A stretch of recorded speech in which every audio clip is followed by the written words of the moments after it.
Hey guys, how's it going? So yesterday, Affinity made a big update. They took their suite of apps and rolled it all into one single app. And not only that, they made it free. So let's run through their website a little bit and I'll show you the app, give you my thoughts. So there's a caveat there for free. So what you could do before in Affinity is still there, but now they also have a subscription through Canva. So let's start rolling through the website and we'll go through things. Okay, so we're scrolling along here and we'll just touch on stuff as it comes up. And again, we'll jump to the app later. So the big thing here, like I was saying, all the apps we had with Affinity in their suite is rolled into one. Now, keep in mind, that was like 4 or 5 apps and they were like $20 a piece. So you got the whole thing for like $100. And that's a one-time fee, not a subscription, versus Adobe, which if you got all their products, it was like $800 a year or something like that. It just, for me, it was never worth it. I never made that much money using those specific products for it to show its value. With that being said, this first page here, you can see these whole tabs on the top of the app, vector, pixel, layout, Canva AI. So vector is like your Illustrator, pixel is like photos, and layout is like your InDesign or your publisher. And there's a lot more in there, but that's how they're breaking them apart. And what's neat in this app is you open up a photo. That photo never moves app to app. It's all in that one app. So it's very easily the switch between what you want to do. If you want to work in vector or pixel or like publishing layouts for books. It's very, very clean, and it works surprisingly well. And I think this is something that everybody's wanted.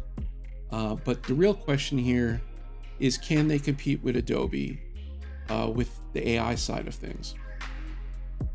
So I'm going to keep scrolling here.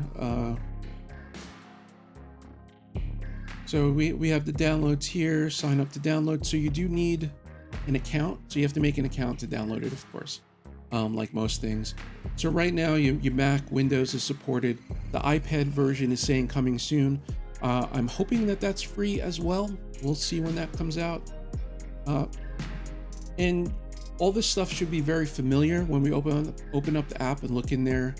The tools are pretty much where they are. They look pretty familiar if you're coming from Affinity already, or even Photoshop. A lot of the tools are pretty similar. Go to the Canva page. So if you want to get all the AI features, you have to subscribe to a Canva plan, which again, I think this is a little confusing, making using the Canva name with Affinity. And for those that don't know, the company that owns Canvas purchased Affinity about a year ago, right? It's really close to a year now, or maybe just a little over it. And that's why they're doing all this, and we're seeing this integration now. So pricing, you have the free plan, and then the pro plan, which would get you all the AI things, is $120 a year. I don't want to go year, let's go monthly. So like $15 a month. So is that worth it? I don't know. If you're coming from Affinity already, you weren't using those AI features already. So the big plus is you have all the apps rolled into one, and you can still do what you're going to do. Being able to add those AI features in at a cost, $15 a month, I don't know. Is it worth it? For me, it might be. I'll try it out. Again, what I didn't know is that if you I signed up for the year, you get 30 days for free. So I'm going to try to evaluate it in that time and then come back to that. But let's jump over to the desktop and open up the app and take a quick look at it, and we'll run through some stuff. All right, so Affinity opened up here. The first thing it gives you is this welcome window, right? So it shows your recent documents, your favorites, templates. So you got little tabs on the top. Learn is a nice little thing. I think they're going to come out with more kind of tutorial videos. And these download, they don't look like they stream, they download to your computer so you can watch them. You have a My Template, so it's nice. You could take files and create templates out of them and then work off templates. So I was testing this last night with a generic thumbnail, just trying to, make a thumbnail out of something. And then you could create favorites.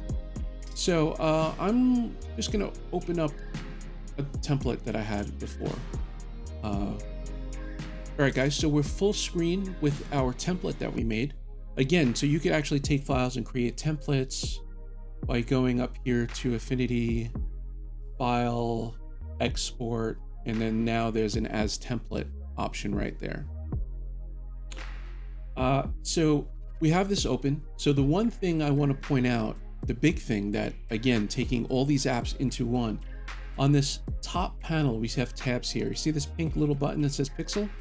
We are in Pixel Studio. Right? It's their mode. They call these studios. So think of apps as studios. So the first one is Vector. If we click on Vector, it went blue. It changed. Notice it changed all the icons in our bar on the left-hand side, and it changed all our tools on the right-hand side, right? We have our layers. I mean, a lot of that stuff we have the same, but, watch what happens. I'll go through them one at a time. So we got Vector, we got Pixel. Look, our right side, we got our histogram, we got a color tab right there. The left-hand side, all our tools for pixels or photos are there. Let's jump over. We have a retouching tab. You notice we have all these adjustments layers in here. Again, they gave us a different type of color wheel. If we go to color grading, look, we even have a scope on our right hand side. So all these things change depending on what view you're in. I skipped over Canva, but I figured I'll come to that last. So we go into Canva, and then we have all our Canva tools here on the left hand side. Now the other thing too is, even though we only see 5 in here, you might see more, you might see less. I forget what it defaulted to, but these triple dots right here open up another drop down that, and I'll turn them all on in here. So I did not have layout, and I did not have slice set up. So again, there's a layout mode for studio. There's a slice studio.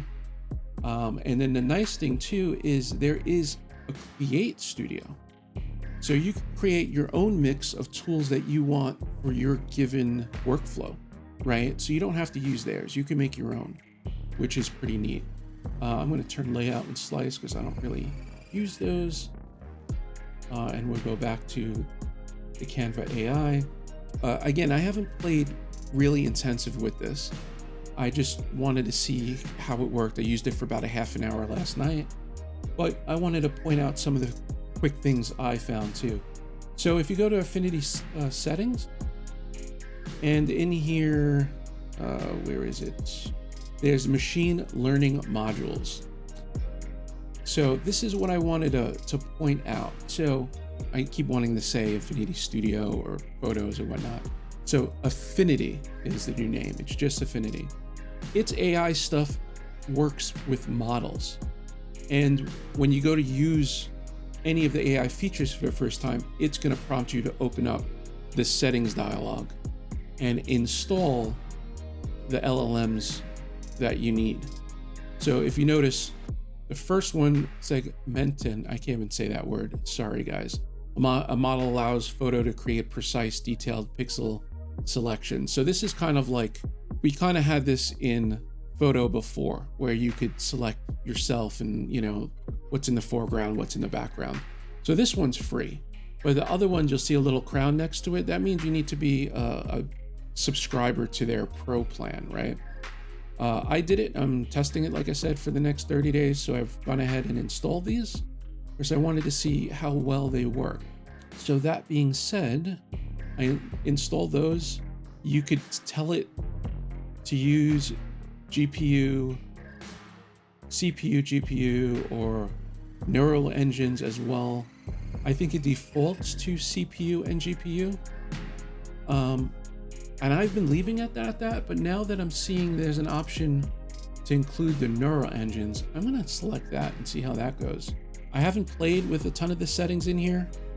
I'm sure there's lots of videos and lots of stuff. I just haven't put the time in yet. But I just wanted to give you guys a quick look. So I guess since I set that setting to include Neuros, it wants me to restart the app.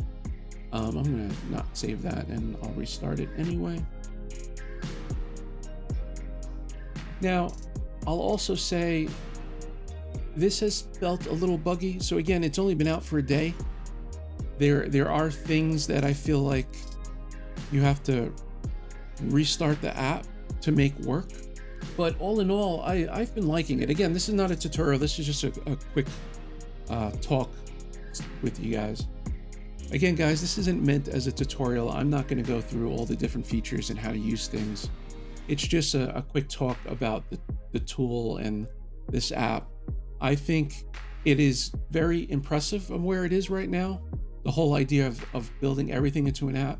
So again, going from Pixel right now, which would be photos, to let's say Vector, which is Illustrator, that's all it took. There was no reloading, to a different app. It's all in the same app.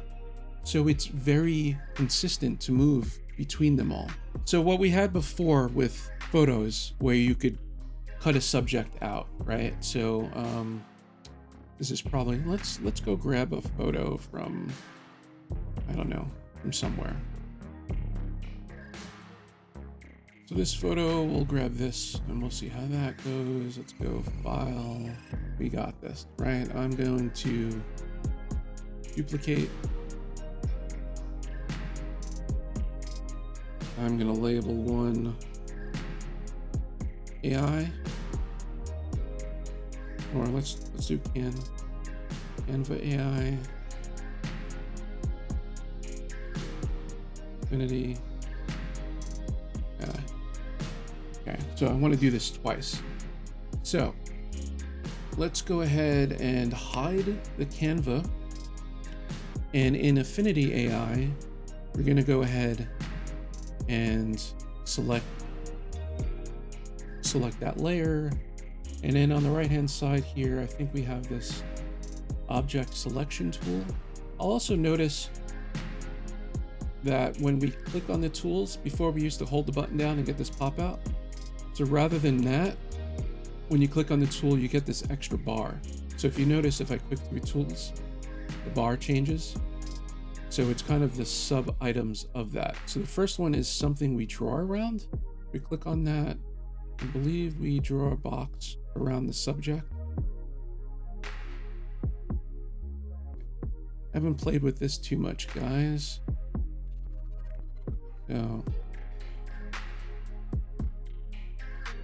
go to hit refine, just the same refine options we had last time. But I want to come down and click mask. I'm even leaving the borders. Normally I'll trim all this stuff, but just to see how it does out the gate. I'm gonna switch back to this. I'm not using any key shortcuts or anything.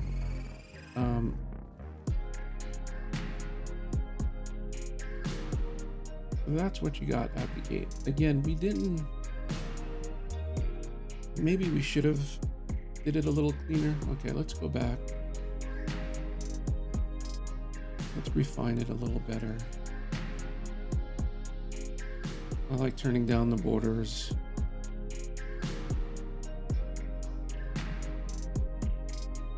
And then I like doing that a little bit. And then we'll mask it now. That's a little better, but again,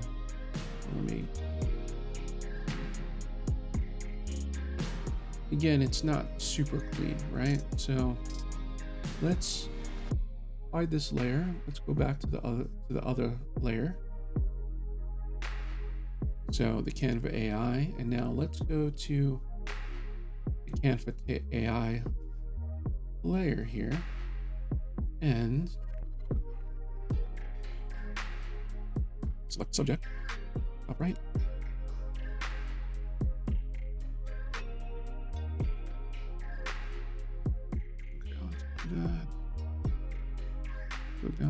mask button.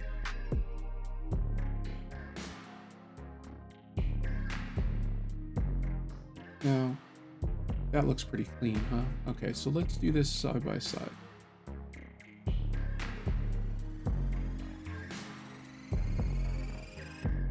Now, the idea is you can put in a little more work and get a cleaner output, but the idea was to do it quick, right? So that is considerably cleaner, right? And, you know, if we zoom out,